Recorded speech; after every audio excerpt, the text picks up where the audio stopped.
1865 was supposed to be the year the world changed, but for 4 million freed souls, the Emancipation Proclamation was a door that opened into a hallway. Without land or tools, the path forward led right back to the soil. Most were forced into sharecropping, a new system where debt replaced the whip to keep families tethered to the land. Landowners charged interest rates as high as 70% on basic supplies, ensuring the harvest would never cover the debt.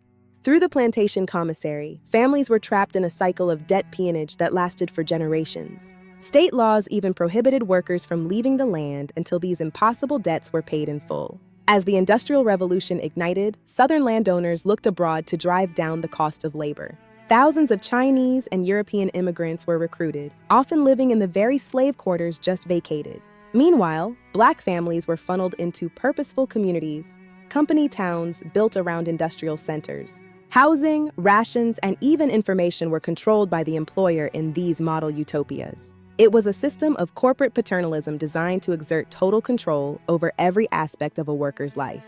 But what happened to those who didn't conform? The answer was written into the Black codes. Laws like vagrancy made it a crime to be unemployed or simply to walk the grass. This turned the 13th Amendment's loophole into a corporate engine for the rise of convict leasing. Private prisons leased out Black men to railroads, mines, and factories in a system more lethal than slavery itself. In Louisiana alone, 3,000 convicts died under the lease of Samuel Lawrence James. By 1886, Alabama derived 10% of its entire state budget from this brutal trade in human labor.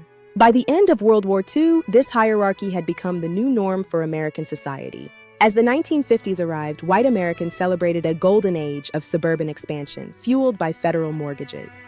But that dream was gated. While suburbs bloomed, thriving Black neighborhoods were labeled blighted.